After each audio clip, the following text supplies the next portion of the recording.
Ассаляму алейкум ва рахматуллахи ва баракятух. Тема нашего сегодняшнего эфира посвящается теме душе, науке о душе, а точнее определения понятием рух, понятием нефс в исламе. Также в рамках нашей темы мы частично коснемся учения у великого ученого Мухаммада Аль-Газали относительно понятия нефса, очищения нефса в исламе. Мы сегодня очень много говорим о душе человека, о том, какое соотношение мы находим между внутренним миром человека через психологию, через Коран, через хадисы пророка Мухаммада, саллаллаху алейхи вассалям. И наука о душе на современном языке сегодня для нас представлена в области очень популярной науки, как психология. Но сегодня мы с вами будем говорить в рамках теологической науки, в рамках того, что мы знаем о душе, что мы знаем о видах души, которые сообщаются в священной книге мусульман, в Коране, и что упоминается о душе в хадисах пророка Мухаммада, саллаллаху алейхи вассалям. В Коране, в суре Фатир, Всевышний Аллах сообщает нам в 28-м аяте о том, что боятся Аллаха среди Его рабов только обладающие знанием. И мы можем много рассуждать на тему, каких знаний упоминается в этом аяте, но прежде чем мы перейдем к такой важной теме, душевной, духовной теме, как рух и нефс, я хотела бы подчеркнуть, что мы можем изучать астрономию, мы можем изучать физику, мы можем изучать различные отрасли науки, но очень важно изучать наряду со всеми этими науками человека как великое творение Всевышнего Аллаха. И если эта фраза уместна, то мы можем говорить, что человек, в принципе, это Вселенная. И мы читаем Вселенную через книги, мы познаем мир через науки, через открытия. Но самой важной Вселенной, которую сотворил Всевышний Аллах, является человек. И о том, как устроен человек, какие слабые, сильные стороны могут находиться в нем, являются для верующего фундаментальным знанием. Потому что наша жизнь определяется нашими поступками, нашими намерениями. Достоинство нашей жизни определяется тем, насколько мы смогли прислушиваться к повелениям Всевышнего Аллаха, насколько мы смогли устоять перед различного рода соблазнами. И если наш путь — это испытание, которое мы должны пройти в этом мире, то знания, они являются для нас очень важными в этом вопросе.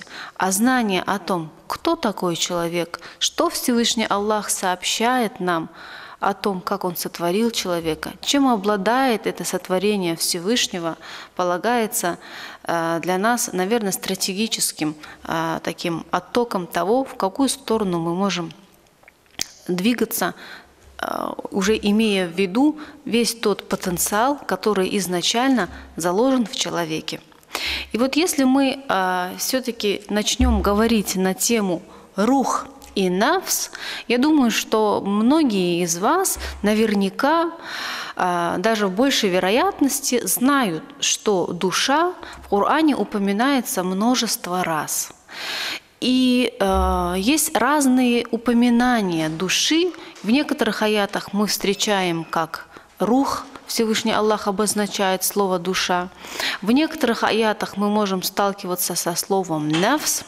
И несмотря на то, что многие ученые обобщают, общее понимание такое выносят, как просто душа, и разделяет ее на темную и светлую сторону, сегодня мы все же будем говорить о том, что душа человека, несмотря на то, что мы определяем ее вот таким вроде бы одним простым словом, согласно теологическому учению, имеют разные виды, и есть такое определение, как рух, то есть это светлая сторона нашей души.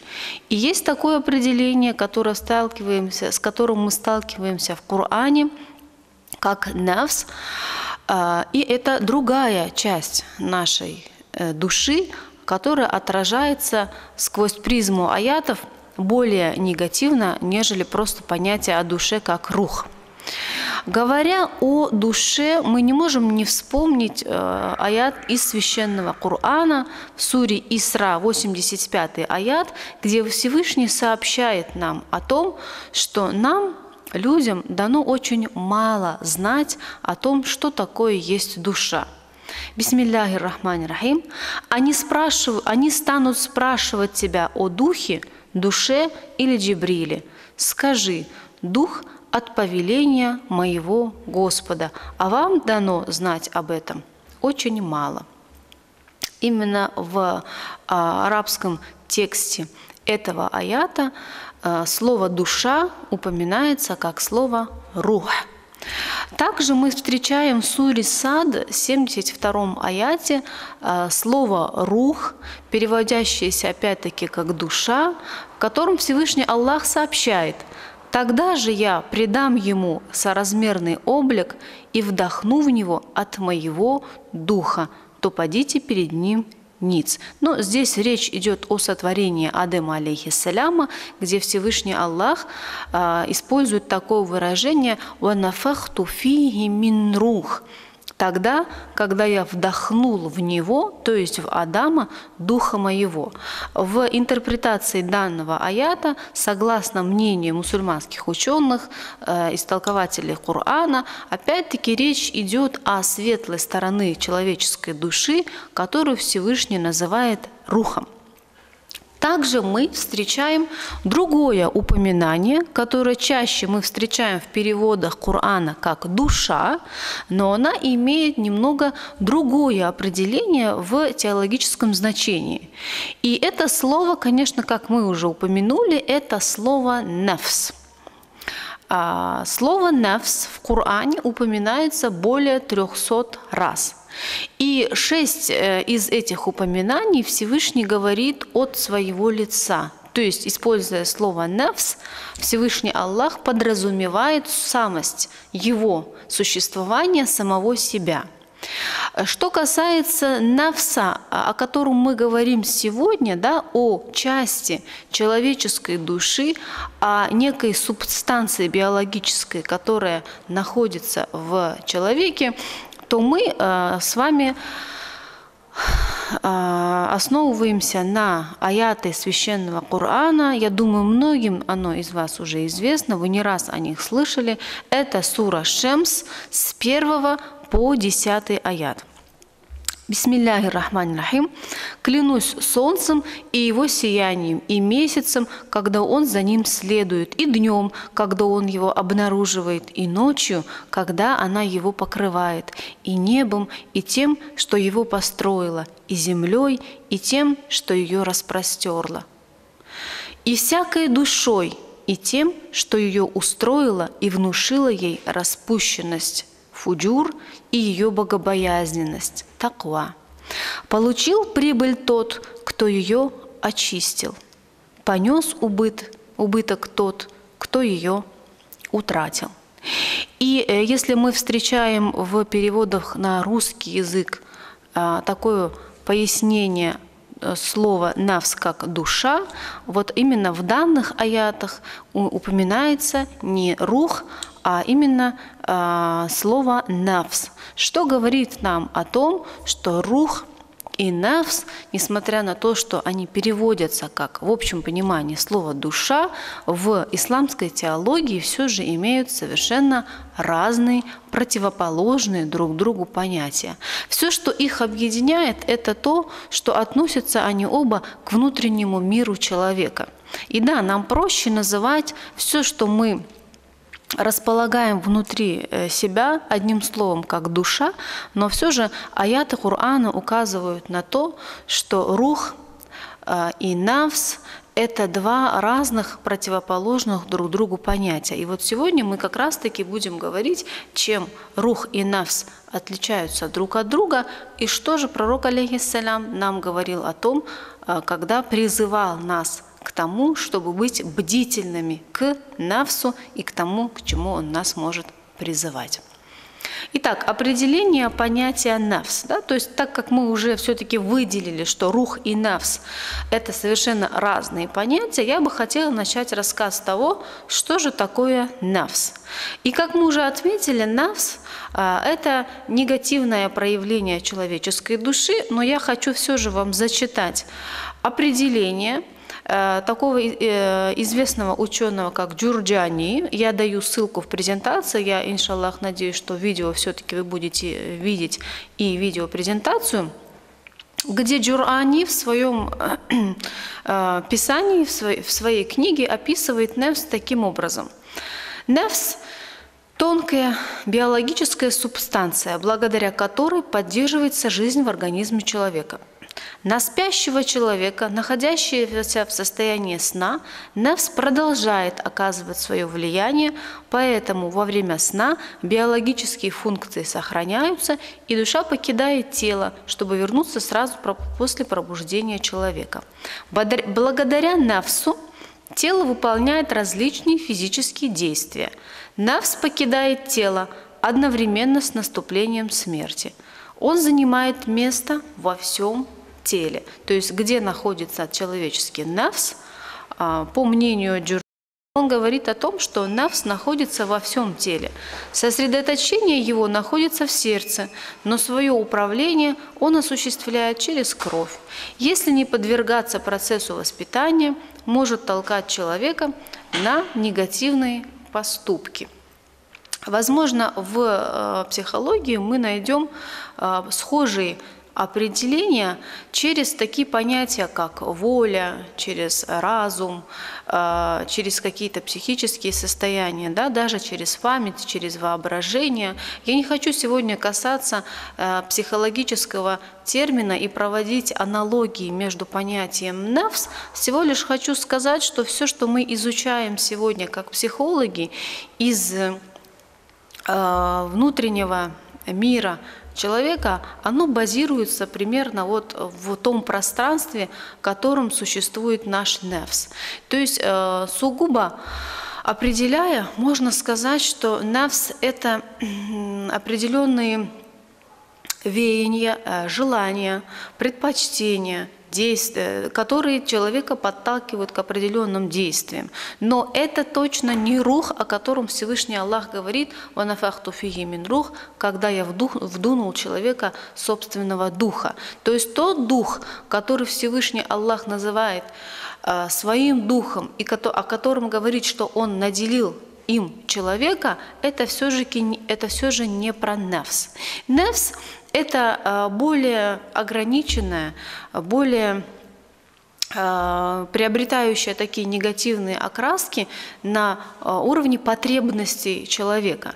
И как здесь уже упоминалось, да, вот в этой цитате, все же я хочу подчеркнуть в тот самый момент, что желание человека спать, конкурировать, получать какие-то другие потребности, даже мы можем сказать о потребности в любви, в доверии, во внимании, они все являются базовыми потребностями любого человека.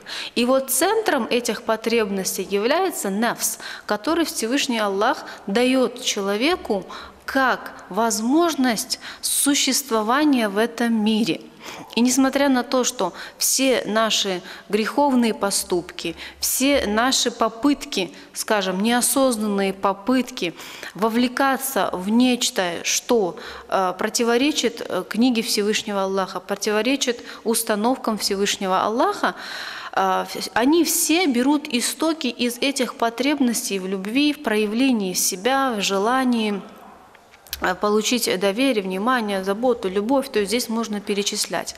И эти потребности человека заложены самим Всевышним Аллахом. Да, сегодня мы их изучаем в теологии как потребности нафса, такого, скажем, проявления человека в большей степени, которое может стать причиной его негативных поступков, но все же тех потребностей, которые необходимы человеку для того, чтобы полноценно прожить жизнь в этом мире уже как ограниченное сотворение Всевышнего Аллаха, как человек. И несмотря на то, опять-таки я повторюсь, возможно, что желания нафса, они могут быть разные, и в большей степени, конечно же, они могут быть соблазном человеку где-то отказываться от праведного образа жизни, но все же эти потребности, эти проявления нафса, они жизненно необходимы каждому из нас. И несмотря на то, что мы называем желание нефса, проявление нефса нечто негативным, все же нужно не забывать, что если они Всевышним Аллахом человеку даны, человек ими наделен, значит у них есть определенная функция, которую они выполняют. Да? Ну, дальше, иншаллах, я тоже буду об этом говорить, а сейчас бы хотела просто пояснить понятие руха. Когда мы говорим о нефсе, мы приводим противоположность нафса – рух. Мы уже зачитывали с вами аяты, в которых упоминается слово рух. И здесь я бы хотела опять-таки зачитать определение. Рух – это дух, который Аллах вдохнул в человека от своего духа, благодаря чему человек приобрел особое свойство, отличающее его от других созданий. Рух предназначен для стимулирования позитивных поступков, то есть вследствие его воздействия человек стремится к поклонению Аллаху и совершает благочестивые деяния. Эта душа не исчезает после смерти и на нее совершенно не оказывает действия тления физического тела. Просто прекращается влияние этой души на физическое тело. В некоторых риваятах рассказывается о том, что Всевышний Аллах до того, как сотворяет человека, до того, как Он сотворил мир, в котором мы все живем, Всевышний Аллах сотворяет души всего человечества. Мир душ в исламе определяется как алями барзах. И согласно преданию, когда Всевышний сотворяет все души человечества, Он задает один вопрос, обращаясь к ним: «Не я ли ваш Господь?» На что все души отвечают единогласно: «Калю баля», да, поистине Ты являешься нашим Господом. И по истечению определенного срока Всевышний Аллах наделяет тела каждого из людей душой, когда приходит определенное время родиться этому человеку и прийти в этот бренный мир. И наша душа, попадая в человеческое тело, она параллельно обретает еще и другую свою сторону, которую мы называем нафс.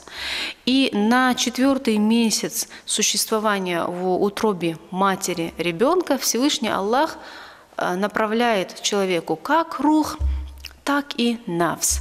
Нафс, который базируется на нескольких таких способностях человека, да, уже как видеть, слышать, чувствовать и так далее. То есть наше умение видеть, слышать, вкушать запах, да, это, скажем, вот такие способности, которые проявляются через наличие нафса у человека. И вот именно на 4-м месяце зарождения в утробе матери Всевышний Аллах направляет человеку как нафс, так и рух. И некоторые исламские ученые говорят о том, что человеческая душа задолго до своего сотворения дает Всевышнему Аллаху слово: «Да, Ты мой Господь». Но с приходом в этот мир человек обретает нафс, да? То есть то, что притягивает его к земной жизни. И именно по этой самой причине каждая душа, давшая слово Всевышнему Аллаху, на какое-то время может забыть о том, что истинным Господом она уже выбрала своего Господа Всевышнего Аллаха. И в психологических учениях есть разные определения по поводу потребностей человека. И я вот просто хочу здесь упомянуть о том, что Якоб Леви-Морено в своей теории личности упоминает очень интересный момент, говоря о том, что у каждого человека, то есть у каждой личности есть изначальный акциональный голод. Он это называл, то есть желание проявить, удовлетворить некие высокие, скажем, свои потребности. Высокие потребности он называл трансцендентные потребности. Это потребность в любви, в великой любви, в чистейшей любви, в истине и так далее. И если можно здесь провести аналогию, я бы все-таки сказала, что вот то слово, которое человеческая душа дает Всевышнему Аллаху, выбирая Его своим Господом, повинуясь перед Ним, и позабыв об этом уже здесь, после появления нефса, человек испытывает, в принципе, тот самый акциональный голод, о котором говорят некоторые западные психологи, современные наши исследователи, ученые, психологи, говоря о некой потребности человека, заполнения человеческой души чем-то очень ценным. Но вот для верующего человека это что ни есть соединение со своим Создателем, вера в Господа и принятие Господа как Творца, как того, кто распоряжается нашими судьбами. И поэтому душа человека, рух, она находится, в принципе, всю жизнь в этом поиске. Она ищет своего Создателя, она пытается вспомнить ту клятву, которую она дала Всевышнему Аллаху. Именно поэтому исламские ученые объясняют то стремление человека постичь Господа, постичь своего Господа разными путями, потому что вот этот рух, его клятва, она будет искать до последнего вздоха в нашей жизни, примкнуть к своему Создателю и обрести поистине покой. И вот та душа, которая будет сопровождать, вернее, она и будет проживать в раю, та душа, которая будет видеть рай и ад, это непосредственно и есть рух, о котором Всевышний Аллах говорит как рух. А что касается нефса, то есть у другой стороны нашей души, у негативных проявлениях нашей души, то ее существование закончится с того момента, когда жизнь человека приостановится. И в могиле будет опять-таки продолжать жизнь рух, а нефс покидает тело во время последнего вздоха и больше нефс не функционирует. То есть здесь мы понимаем, да, что функция нефса — обеспечить полноценную жизнь человеку на земле. Она не является основной составляющей нашей души, которая будет жить вечно. И именно поэтому Джаляляддин Руми, очень известный исламский мыслитель, говорил о том, что очень важно заботиться в этом мире именно о рухе, а не о нафсе. И он говорил: ты можешь давать очень много меда, ты можешь давать очень много масла и явств своему нафсу, но не забывай, что наступит день, и он тебя покинет. А поистине вечно сопровождать тебя будет твоя часть души, которая называется рухом. Позаботься же о ней. Далее хотелось бы затронуть немного потенциал, человеческий потенциал, умение совмещать в себе две противоположности, как рух и как нафс. И мы в Коране встречаем различные аяты, в которых Всевышний Аллах знает степень, которую может достичь верующий, если он будет выполнять определенные предписания Всевышнего Аллаха. И о человеке Всевышний Аллах отзывается как «зубдей алям», то есть ядро Вселенной. И в некоторых аятах Всевышний Аллах говорит, что человек может достигнуть уровня аля и алиин, то есть степень наивысшая из высших. Но здесь мы можем привести в пример ангелов, да, одни из наилучших творений Всевышнего Аллаха, у которых основная задача повиноваться Всевышнему Аллаху и существовать для выполнения воли Всевышнего Аллаха. Так вот, человек обладает потенциалом превзойти даже ангелов. Аля и алиин – это как раз степень, которая изначально есть в каждом из нас как потенциал, как некий потенциал, к которому человек может дойти, правильно, рационально распределяя те свойства, которые изначально Всевышним в него вложены. Также мы встречаем такое определение, если я не ошибаюсь, в суре Тин. Аллах говорит «Ахсани таквим». Мы создали человека в наилучшем образе. Вот эти аяты – это, скажем, такого рода мотивация о том, что у человека есть потенциал достигнуть уровня аля и алиин, наивысшее из высших, и ахсани таквим, наипрекраснейшее сотворение Всевышнего Аллаха.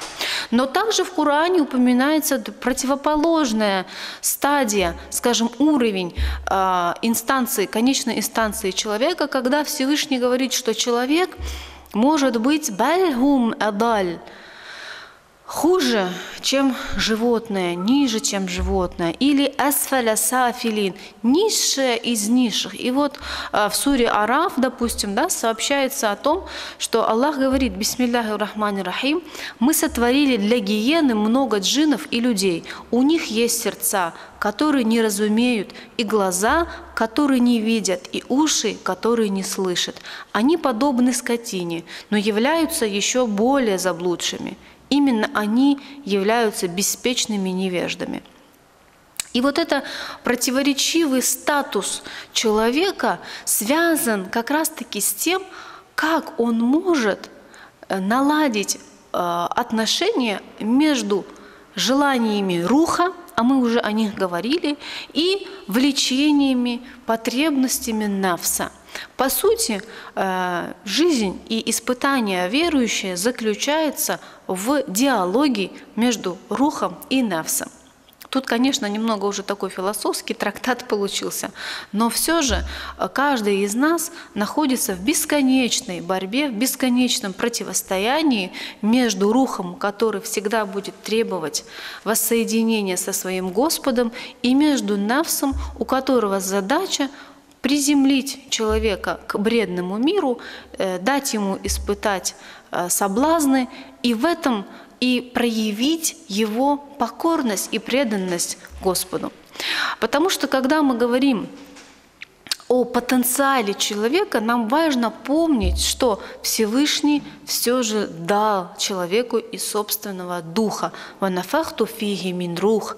И когда Всевышний наделял Адема алейхиссаляма в его лице, каждого из нас, все человечество, своим духом, исламские ученые объясняют это тем, что Всевышний Аллах дал маленькую горсть собственных качеств. И качества Всевышнего Аллаха в некоторых учениях описываются в различных категориях. Да? Здесь я всего лишь хочу разделить их на такие категории, как джемаль, да, такие больше позитивные, благородные качества, и некоторые качества, которые нужны для восстановления справедливости на земле. Да? Допустим, как гнев Всевышнего Аллаха – это тоже качество Аллаха. О негативных проявлениях нафса в жизни человека также мы встречаем упоминание в Коране, в суре Юсуф, 53 аят, в притче Ахсан аль-Касас,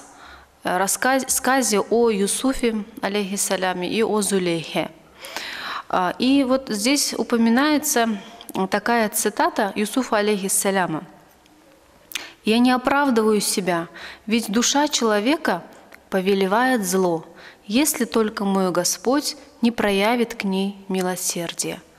В переводе этого аята в предложении «душа человека повелевает зло» упоминается душа как нафс.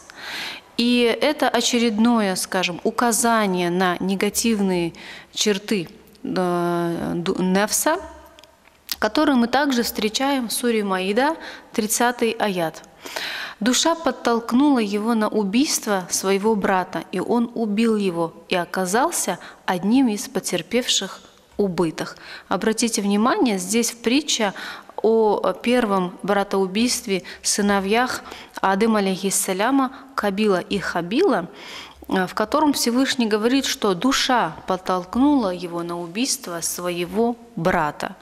И в русском переводе слово «душа», а вот уже в арабском употреблении слова «душа» мы встречаем слово «нафс», что очередной раз указывает на то, что в большей степени, наверное, даже не в большей, а в основном, да, нафс повелевает человеку негативные поступки, негативные желания, потребности, скажем, которые человек может удовлетворить в не рамках, в данном случае, нашей религии ислам.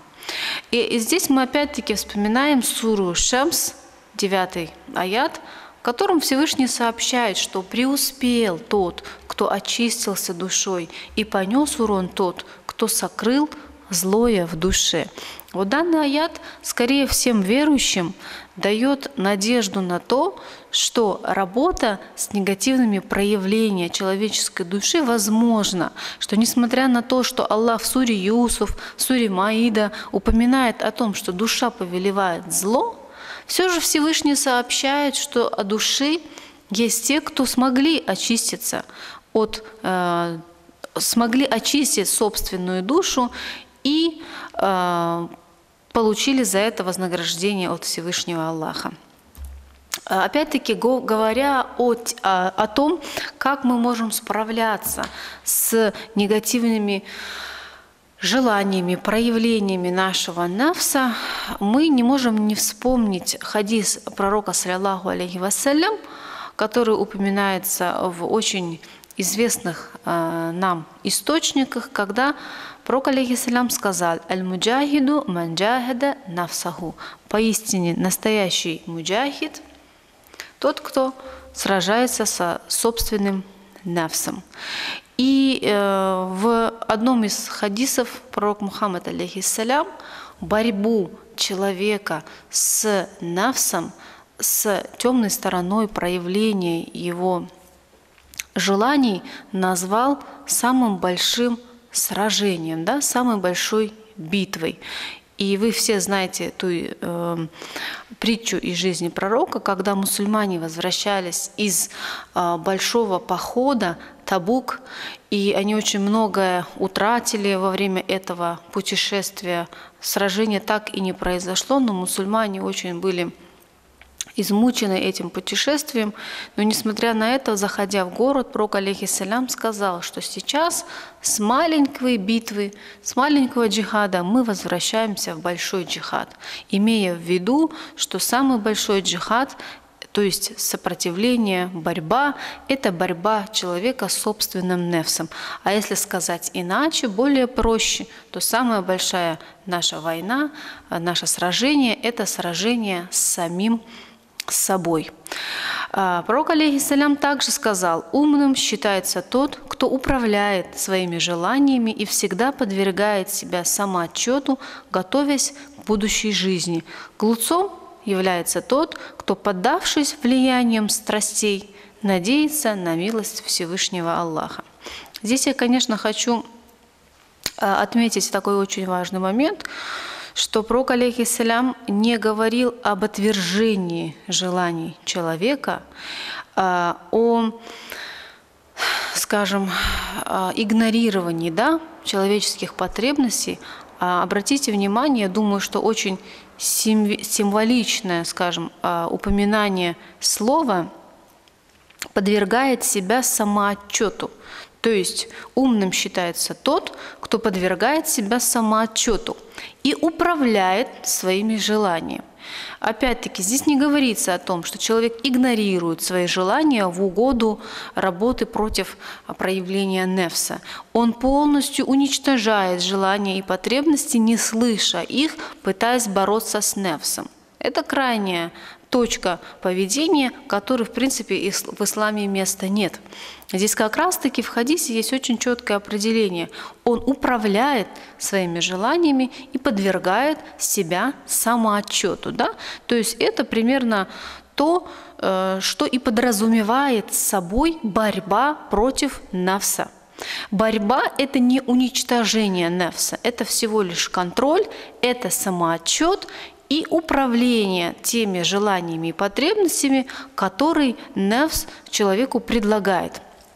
И глупцом является тот, кто поддается влиянием страстей. Обратите внимание, да? То есть вот все эти выражения, как желания, страсти и так далее, они как раз были упомянуты пророком алейхиссалям в рамках того, что сообщается о нафсе. Да? Мы здесь упомянули суру Юсуф, упомянули Маида, суру Маида, и как раз-таки пришли к тому, что да, человеческая душа, рух, она проповедует внутренним голосом человеку смирение и воссоединение с собственным Господом, а нафс, душа, другая часть нашей души, да, то есть я уже буду говорить просто как нефс, она имеет определенные желания, может влиять на, может призывать человека к страстям, к чему-то более низменному, чем влечение человеческой души, руха.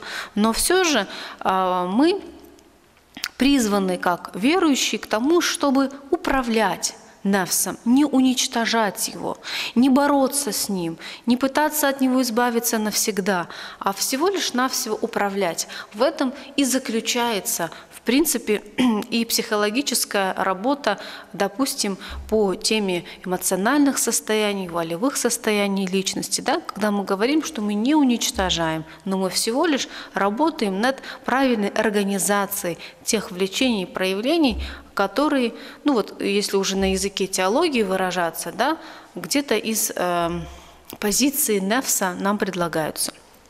Я не могу не зачитать выражение Мухаммада аль-Газали, великого исламского ученого, у которого есть очень серьезные труды по теме нефса, очищения нефса, определения понятия как кальб, душа и сердце человека. Так вот, Мухаммад аль-Газали говорил: нефс – это твое верховое животное. Если человек отпустит поводья животного, то его смерть неизбежна. Если он, как в некоторых индусских сектах, возможно, философских, мистических школах, пытается уничтожить его, то в этом случае он на пути истины останется без средства передвижения. В таком случае держи поводья нафса и пользуйся этим средством передвижения.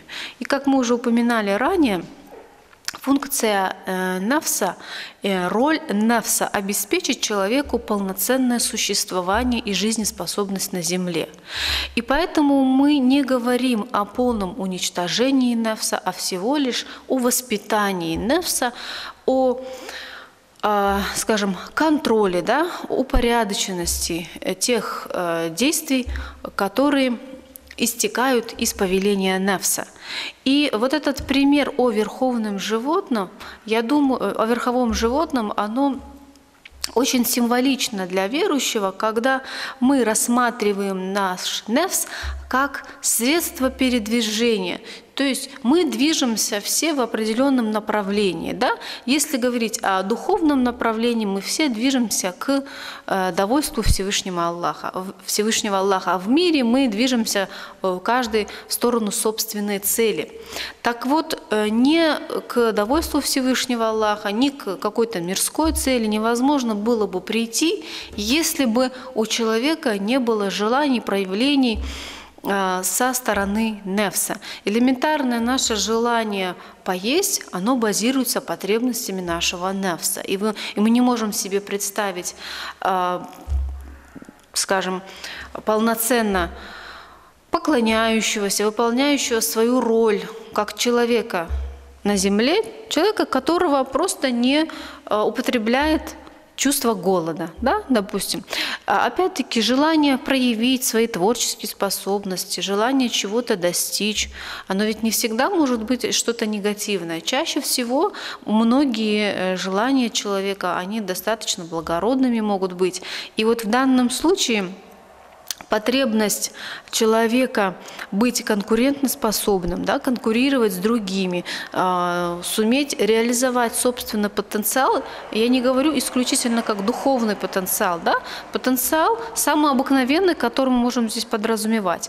Это как раз-таки потребности нашего нефса. Если очень банально выражаться, да, то занимать свое место в этом мире. Вот эта потребность, истекающая из желаний нафса. И поэтому наша задача суметь просто направлять эти желания в правильном русле. И совсем нет речи о том, что перед нами стоит задача полностью уничтожить, обезоружить и избавиться вообще от нефса. И как говорит и Газали, то есть человек не сможет, во-первых, этого сделать, потому что нефс, он неубиваем. Он умрет только тогда, когда человек испустит дух. И в то же время он нужен. То есть на психологическом языке человек, который не имеет интереса к жизни, у которого эмоциональная сфера очень сотрясена, да, то есть элементарно человек не испытывает и негативные, и позитивные эмоции, это уже в ряду, скажем, таких дисфункциональных проявлений психики человека. И поэтому вот как на языке медицины, на языке психологии мы это выносим из ряда нормы, да, относительно здорового человека. То же самое мы говорим и в духовном смысле, когда говорим, что без существования человека тоже невозможно. И не стоит воспринимать нефс как самый большой враг человека, с которым нужно постоянно вести войну против его уничтожения. Здесь наша задача, может быть, я уже не раз повторилась, но я думаю, что это важно все-таки правильно донести, коррекция и договор с собственным нефсом. Теперь я бы хотела перейти к следующей теме о нефсе, о категориях нефса и, наверное, даже будет правильнее о степенях нефса. В Коране мы встречаем, кроме того, что мы встречаем отдельное понятие как нефс, отдельное понятие от души, мы встречаем различные сочетания нефса с характеристиками, которыми Всевышний наделяет определение нефса. И в некоторых учениях мы встречаем 4 классификации нефса, то есть 4 уровня, 4 степени нефса, который может обладать человек. В некоторых учениях мы встречаем более 7 упоминаний видов нефса. Но для нас все-таки в рамках сегодняшнего нашего семинара, я думаю, будет рациональным затронуть все 7 видов нефса с оговоркой на то, что Аль-Газали, допустим, выделял из них только 4. А мы здесь соединяем, скажем, и под стадии нефса, которые встречаем в других источниках, потому что все-таки в этом будет для нас большая польза. Итак, если исходить из самого низшего уровня до самого высшего, наш разговор, классификация нефса начнется, конечно, с упоминания суры Юсуф, 53 аят, когда Всевышний говорит: «Воистину, нефс упорно повелевает зло». И в этом аяте используется выражение «нефс эммара», то есть нефс, повелевающий зло. И вот в классификации нефса на самой низшей ступени нефса является нефс эммара, который охарактеризовывается как степень, стадия человеческой души, неконтролируемое вообще состояние нефса, когда рух потерял полностью влияние над нефсом. Если вспоминать выражение Аль-Газали, в котором он говорил, что рух – это всадник, а нафс – это верховое животное, то на стадии нефс-эммара рух и нафс меняются местами. То есть это когда желание нафса управляет рухом, когда у руха нет никакой власти, то есть элементарное стремление к божественному, к чистому и высокому, оно очень блокируется на уровне примитивных желаний и влечений человека. То есть это когда человек не знает границ правильного и неправильного. В рамках шариата, конечно же, это может быть рамки запретного и дозволенного. Это когда человек находится под властью собственного нефса, где-то, возможно, это граничит с волевой сферой личности, когда человек не может уже управлять собственными желаниями, он захотел, не всегда, даже если это что-то хорошее, он это получил, чего бы это ему не стоило. И не зря все-таки это сура Юсуф, 53 аят, в котором Аллах упоминает именно эту стадию нефса, приводя в пример, скажем, героиню этого сказания, правительницу Египта Зулейху. Да?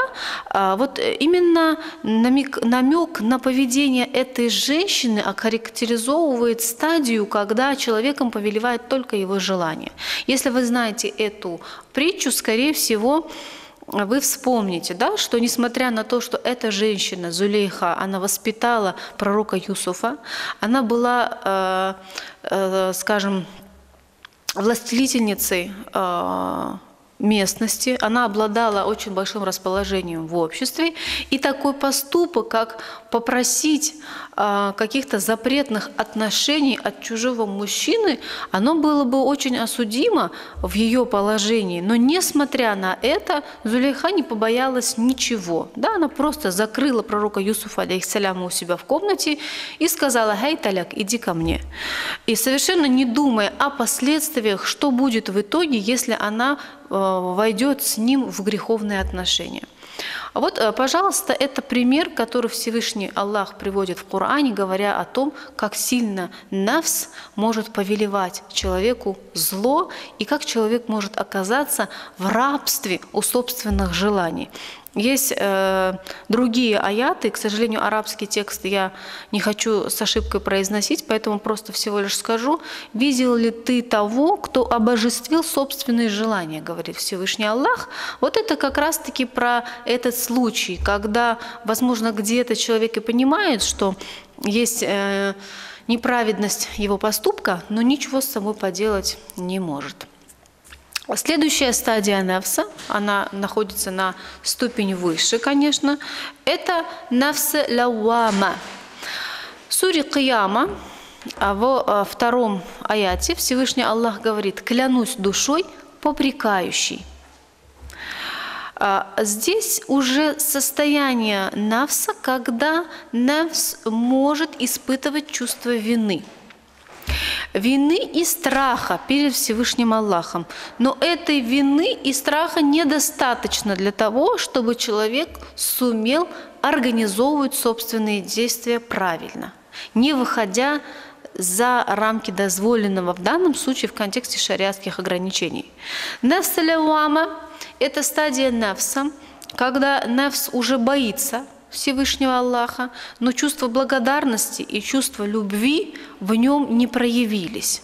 То есть он многие вещи запрещает себе уже нафс, да? То есть он уже не такой, как нафс аммара, который получает все, что хочет, а уже даже если содеет что-то неправильное, что-то запретное, он начинает испытывать большую вину и сожаление. Вот лауама – это попрекающаяся, сама себя попрекающая, сама себя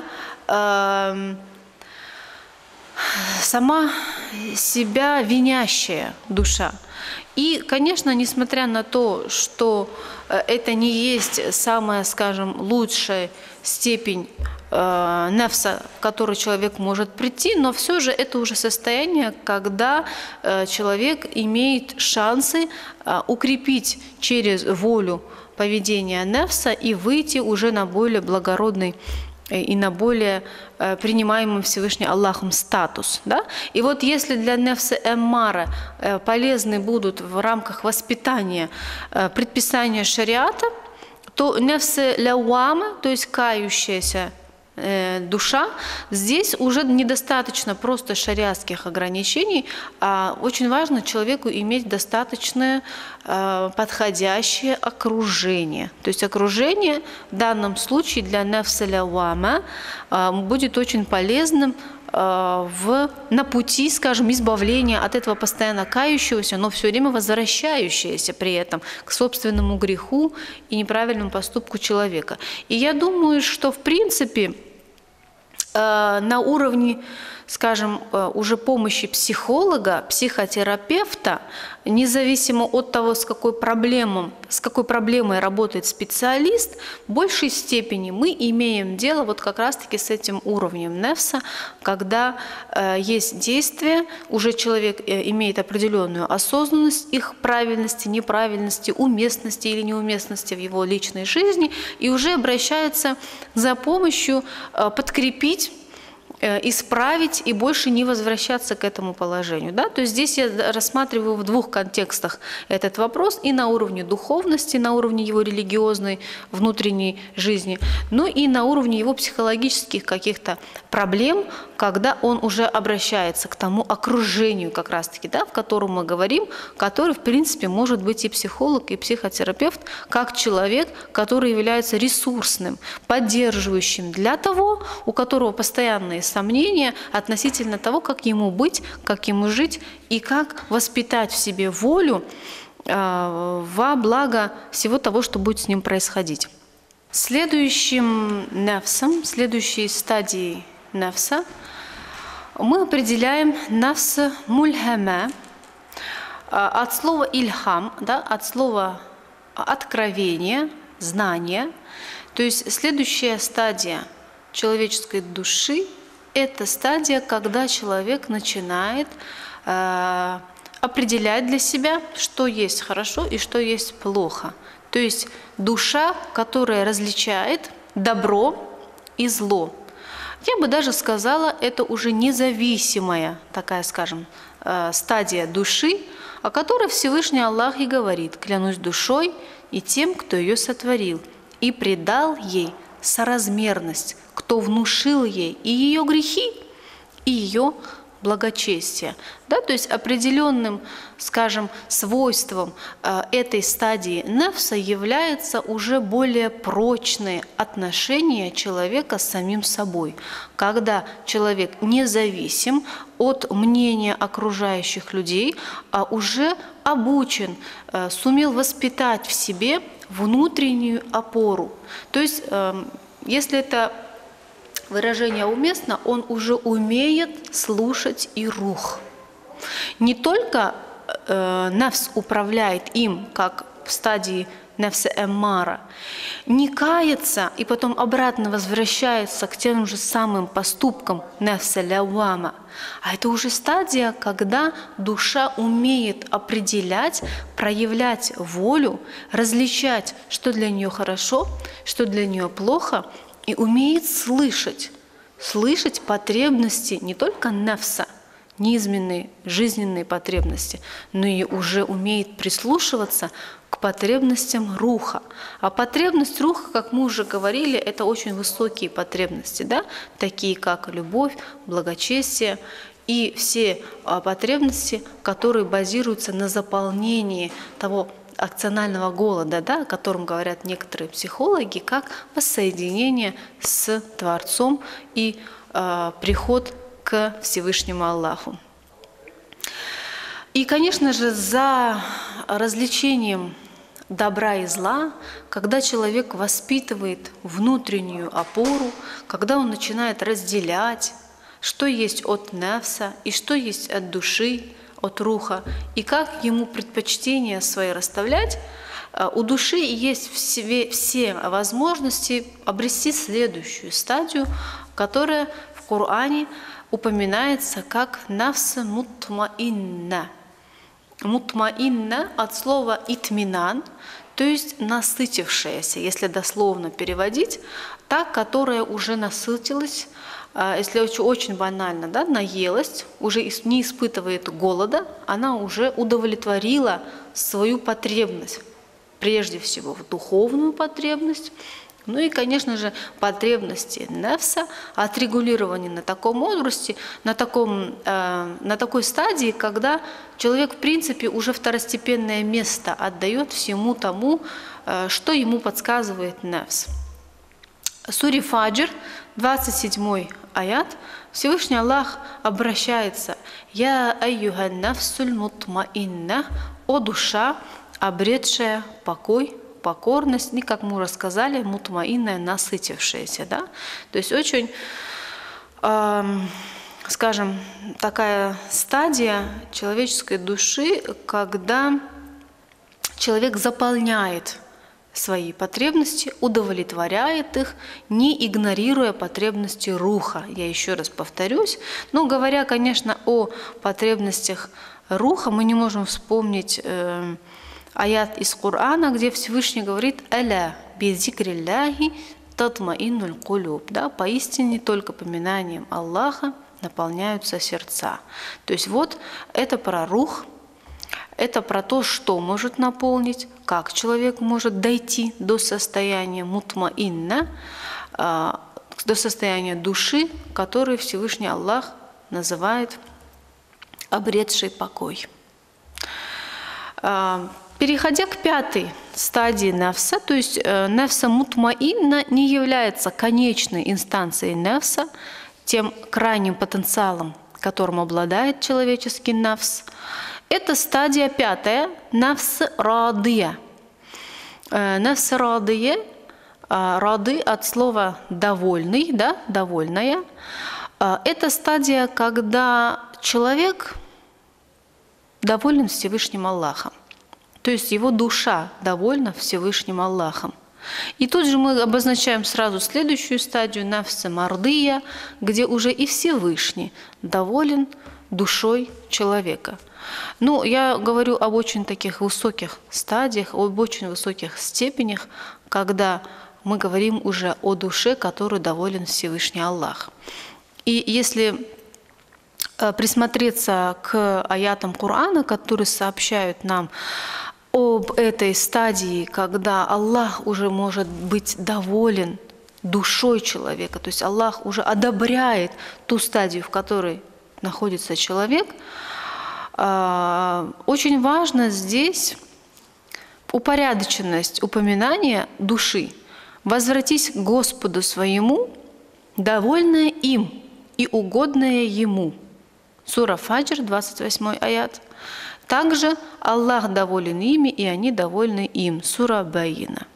И здесь богословы обращают наше внимание к тому, что условием довольства Всевышнего Аллаха нами, нашей душой, является наше довольство Всевышним Аллахом. То есть, когда раб доволен Аллахом, то и Аллах потом уже доволен своим рабом.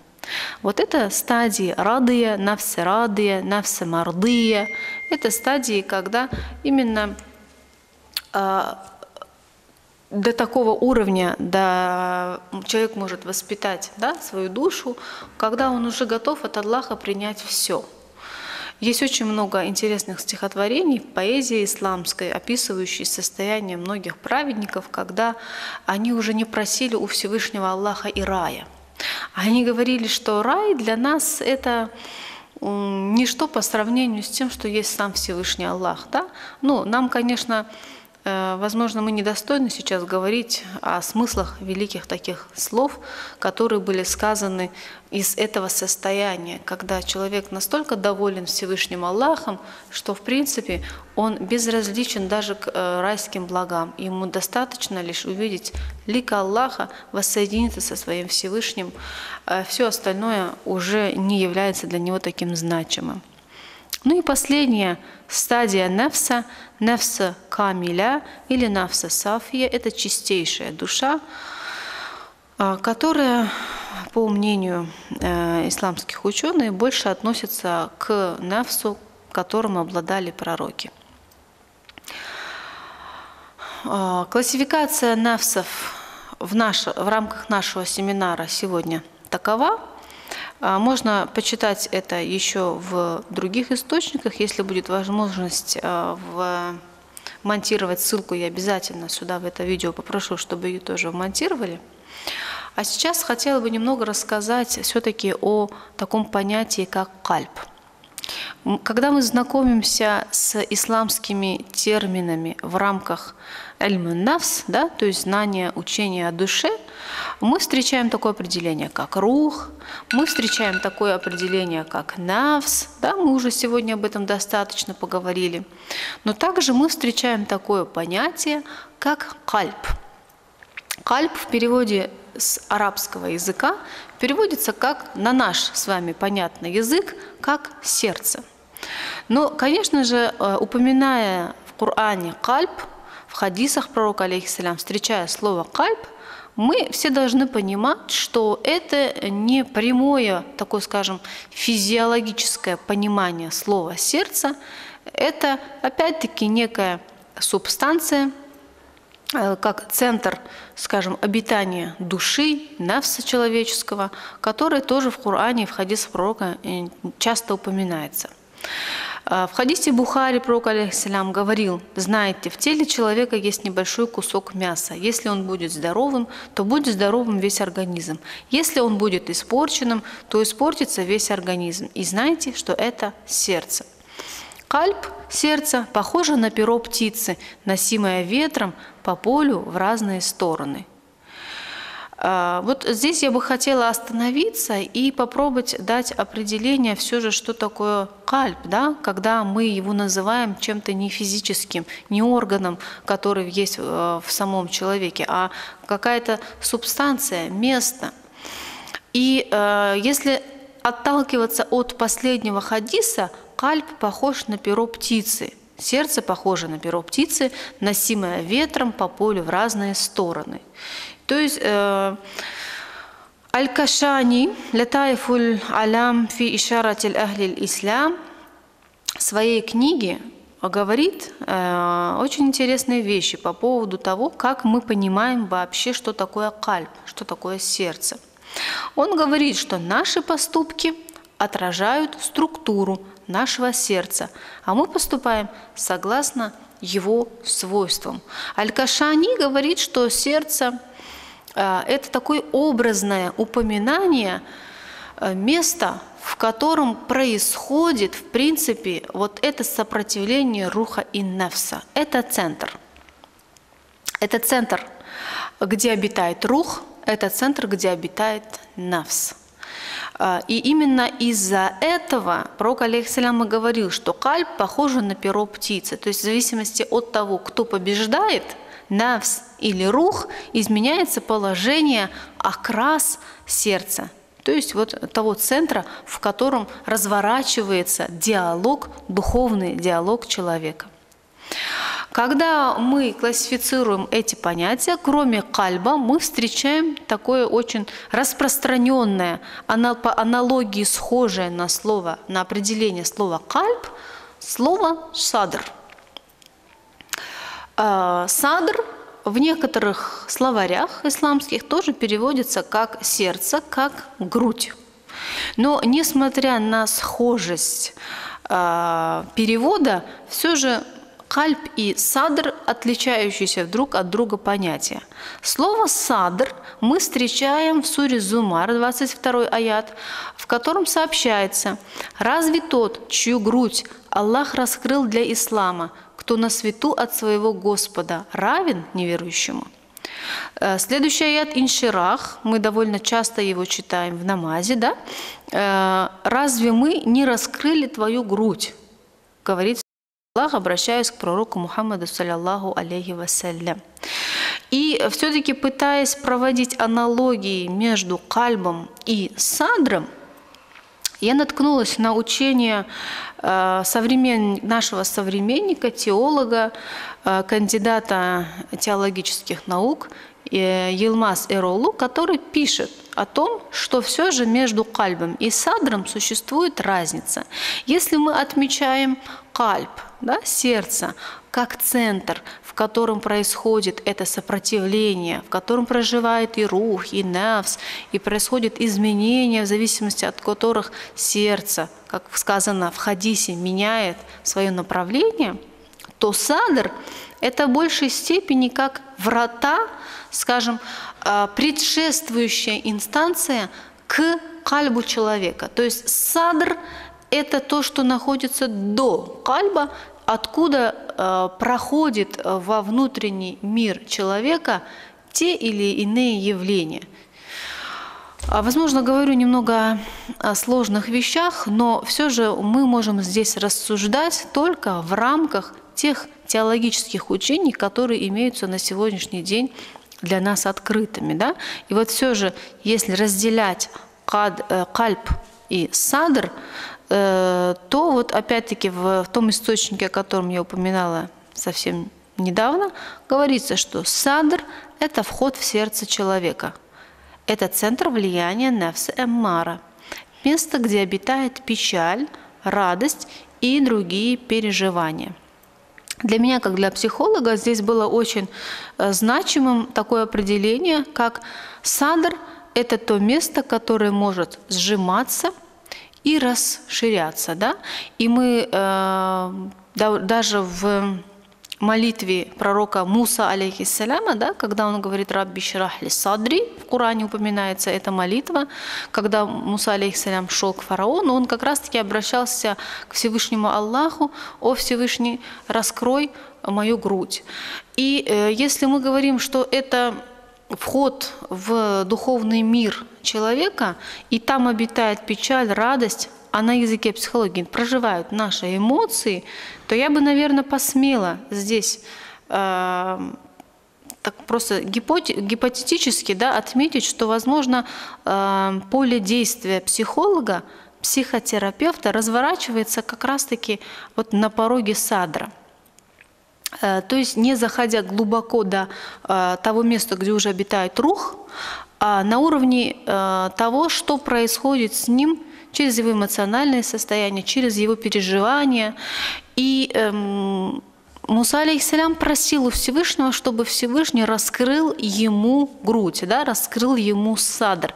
Потому что там, скорее всего, присутствовало волнение у пророка Муса, алейхиссаляма, перед походом к фараону, и он просил у Аллаха, чтобы он ему дал облегчение. Вот, смею все же отметить, что, возможно, психологическая помощь, она вписывается в рамки потенциала садра сжиматься и расширяться. То есть если садр, как центр, скажем, да, вход в центр человеческой души, имеет такие свойства, как расширяться, сжиматься, испытывать различные чувства, эмоции и переживания, значит, есть возможность ему помочь. Иногда эта помощь может быть через молитву, как это делал пророк Муса, алейхиссалям, а иногда это может быть помощь через другого человека, который поможет ему организовать вот этот вход в его внутренний мир, не допуская, опять-таки, да, до уровня руха, уже до таких очень высоких, скажем, потребностей человека, помочь человеку решить что-то на уровне нефса. И хотелось бы зачитать ближе к концу, опять-таки, цитату Мухаммада аль-Фуад аль-Абдуль-Баки в его книге «Аль-Муджамуль Муфахарис аль-Аф'ази аль-Кур'ани аль-Карим», где он говорит: когда рухом управляет эго, сердце становится нефсом. Когда рух побеждает греховное, в сердце овладевает власть акль. то есть рассуждение и разум. Когда рух обретает свойства веры, кальб превращается в то, чем будет доволен Всевышний Аллах. Я думаю, что для нас тоже это очень значимые такие обозначения. И говоря уже о кальбе, мы также в Коране встречаем разную классификацию кальба. Первая – это сура Нур, 37 аят, в котором Аллах говорит, что есть такие праведные люди, которых ни торговля, ни продажа не отвлекают от поминания Аллаха, совершение намаза и выплаты зикята. Они боятся дня, когда перевернутся сердца и взоры. Вот эта классификация в Коране обозначается как сердца, которые сохраняют свою сущность и цель своего сотворения. Также мы встречаем в суре Нур, когда Аллах говорит, есть такие праведные люди, кстати, тут у меня немножко не тот аят я провела, да, но сердца, которые входят в категорию мертвые и запечатанные сердца, да, где Всевышний не раз нам сообщает, что у них есть глаза, но они не видят, у них есть уши, но они не слышат. И Аллах запечатал их сердца, и ты никогда не сможешь их разбудить, да, говорит во многих аятах, обращаясь к пророку алейхиссалям Всевышний Аллах. И третья категория – это больные, беспечные сердца, в которых тоже Аллах говорит, их сердца поражены недугом, и Аллах усилил их недуг. Им уготованы мучительные страдания за то, что они лгали. То есть, разворачивая тему кальба, здесь, скорее всего, приводятся различные сценарии, что может происходить в процессе противостояния руха и нефса внутри каждого из нас. Да? Либо побеждает рух, и мы соотносимся к категории сердца, сохраняющие свою сущность, а сущность заключается в клятве руха, данной Всевышнему Аллаху, либо проигрывает рух, овладевает рухом нефс, и сердца относятся к категории мертвые, запечатанные сердца. Либо эта битва бесконечно длится 50 на 50, опережая друг друга или рух, или нефс, и это уже относится к категории больных сердец, да, которые нуждаются в излечении.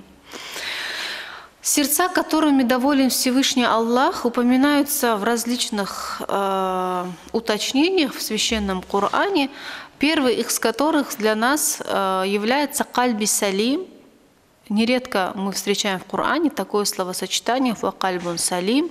В данном случае я хочу пример привести сура Шуара, 88-89 аят, в котором Всевышний говорит: «Аль-яума ла янфа'у малун ва ла банун илля ман ата Аллаха бикальбин салим». В тот день, когда ни богатство, ни сыновья не принесут пользу никому, кроме тех, которые предстанут перед Аллахом с непорочным сердцем. Да, непорочное сердце упоминается в Коране как кальби салим. Следующее упоминание сердца как кальби муниб. Сердце, всегда стремящееся к Аллаху. Вот то, что обещано вам для каждого, обращающегося к Аллаху и помнящего, который боялся милостливого, не видя его воочию, и явился с обращающимся сердцем. Вот здесь, скорее всего, есть рецепт, да, для человека, как обратить свое сердце в категорию сердец души, которой Всевышний Аллах доволен. Кальби муниб. Сердце, которое обращается к Всевышнему. И кальби мутмаин – это уже из категории, когда и нефс доходит до состояния сытости, да, до состояния покорности, когда мы уже упоминали этот аят, но упомянем его вновь. Сура Рад. «Аля бизикрилляхи тадмаиннуль кулюб», только поминая Аллаха, сердца достигают успокоения. Вот. Подводя итоги сегодняшнего нашего семинара, я хотела бы отметить, что сегодня нам удалось, я надеюсь, что удалось разграничить отдельные понятия учения о душе, как классификация души как рух, и определение понятия как нефс.